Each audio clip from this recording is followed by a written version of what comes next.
going so well recently. The current financial year economic growth is predicted to be under 5%, and there's many people worrying about where the future of India's economy lies. Its currency has been hit too. We saw that flight from many emerging markets last year. That hit the rupee hard, which fell dramatically against the dollar. But it's been crawling back in recent weeks. Last week it hit an 8-month high against the dollar, and that's partly down to the optimism over the possible win for the opposition Janata Party, or rather what the exit poll or the polls are showing good prospects for them, and their leader Narendra Modi. Now, he is considered to have a very pro-business stance, and investors consider that he would have a good chance of tackling some of those big problems with the Indian economy, like reducing bureaucracy for businesses and also increasing the country's tax take. Now, the effect of that investor optimism can be seen best on the Indian market. This is what's been happening on the Mumbai Sensex index over the last month or so. You can see it's been steadily climbing, hitting record highs, in fact, in recent weeks.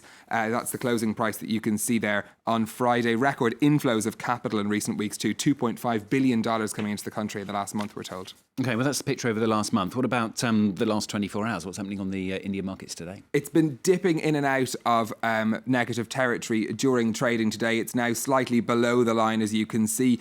This is partly because investors are being cautious at this stage after that recent optimism, because polls often don't predict the results very accurately in India. I'll give you an example of back in 2004, exit polls wrongly predicted a BJP victory. And when that was discovered, the Sensex plunged some 11% in one day. So a little bit of that pessimism perhaps creeping into the markets there. Across the rest of Asia, not such a great day either. The Nikkei in Japan down 1.7%, led by this fall in technology stocks that we'd seen on Wall Street on Friday. Hitachi and Panasonic, some of the big names seen falling into the red.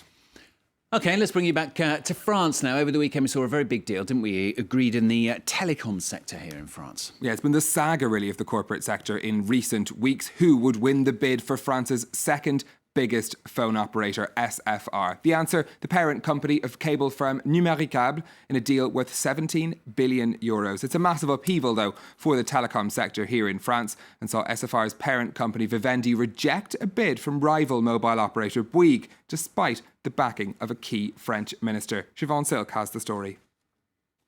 It was a hard-fought victory. After a month-long tug-of-war with Bouygues Telecom, French cable operator Numericable won the battle to buy SFR, France's second-largest phone network. Seller Vivendi said the offer from Numericable's parent company Altice was the one most likely to bring growth and was best for clients, employees and shareholders. The deal values SFR at 17 billion euros.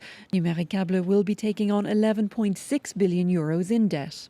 It's not too expensive. It's never too expensive from a strategic point of view. The question about this merged business is about the level of debt. Will the level of debt allow them to continue to invest in cable infrastructure?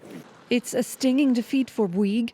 The number 3 mobile operator made repeated attempts to buy SFR. Vivendi rejected 4 different offers. A successful bid would have created the country's largest mobile carrier and reduced the number of operators to 3. It was the deal preferred by France's industry minister Arnaud Montebourg. He's vowed to carefully watch Numericable to ensure it sticks to a promise to make no job cuts at SFR for 3 years. That's not yet in writing. If they're sincere in their promise, they should have no problem signing a commitment to that effect. For the moment, they haven't done that, even though we made a proposal to them 2 weeks ago.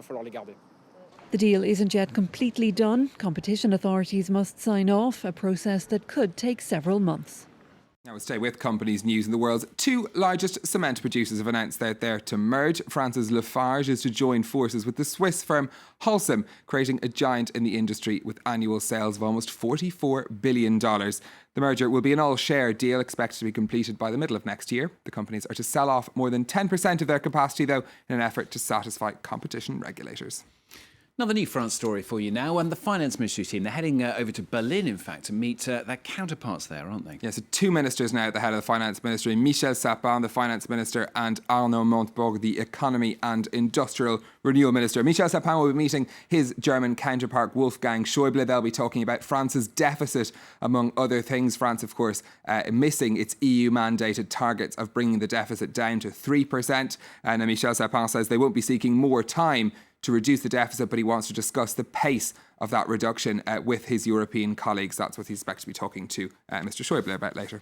And finally, in the business, a French magazine, they're seeking to cash in, really, on the right-wing gains in the municipal elections, aren't they? Yeah, this is the left-wing and often controversial, it has to be said, satirical weekly Charlie Hebdo, which is offering its readers a special election hangover special. This is in response to gains of the centre-right UMP and the far-right National Front in the municipal elections. The magazine is offering a reduced price subscription to residents of those towns that have seen their town halls won by a right-wing party. So until tomorrow, the usual 6-month subscription is €10 cheaper than normal. The discounts get greater the higher that they go up. The magazine says it's an activist move, not just marketing. They were making a point with this, but they said the take-up's been quite good already. People keen to get their supply of left-wing news from Charlie Hebdo. That would be intriguing to see what the numbers are, to find out exactly how many people do take that up. Perhaps we'll find out. Perhaps Stephen will tell us tomorrow.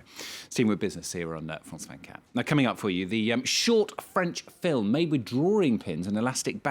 Web news, though, starting today with Spanish web users campaigning for a jailed rapper. Spain's national court sentenced Spanish communist and rapper Pablo Hasél 2 years in prison last week for glorifying terrorism in his music. The court accused him of praising separatist groups like Grapo and ETA in his many videos available on YouTube. The sentencing has sparked lively reaction online. Many Spanish web users feel Pablo Hasél's punishment is quite simply excessive. Social networkers have been posting under the Todos Somos Hasel hashtag, meaning we are all Hasel, slamming the court ruling and backing the jailed rapper.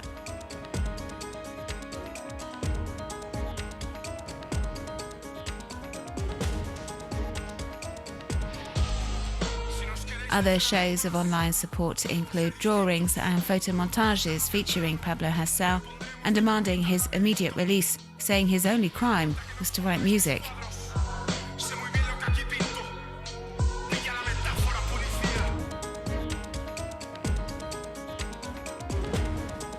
Pablo Hasél supporters are asking their fellow citizens to join their campaign for the rapper's release, saying not everyone has to like his music, but everyone should have the right to freedom of expression. Web users say the hip-hop artist didn't break the law and shouldn't be jailed for song lyrics.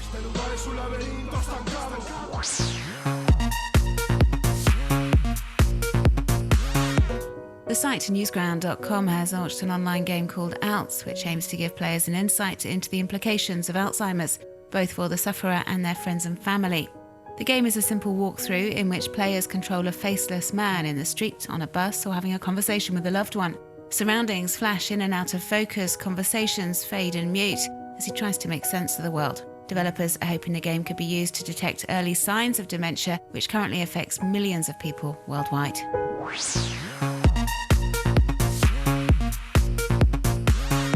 To celebrate the first 12 months of the Police Scotland Twitter feed, officers have decided to share some of the bizarre calls they've received over the past year. The concerned mother whose son had his cannabis confiscated and she wanted it back, or the caller who wanted to know how long it takes to cook the Christmas turkey. Police say these types of call waste their time when they need to focus on real emergencies and are urging the people of Scotland to think before they call.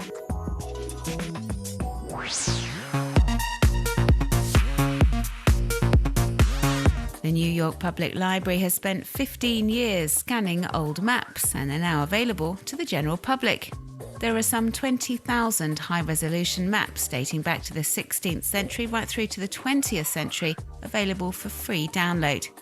An incredible collection that shows us, for example, how the world was seen in 1631.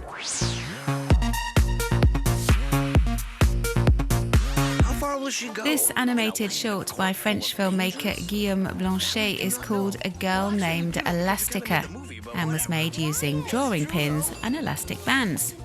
Check out the stop-motion clip in its entirety on Vimeo.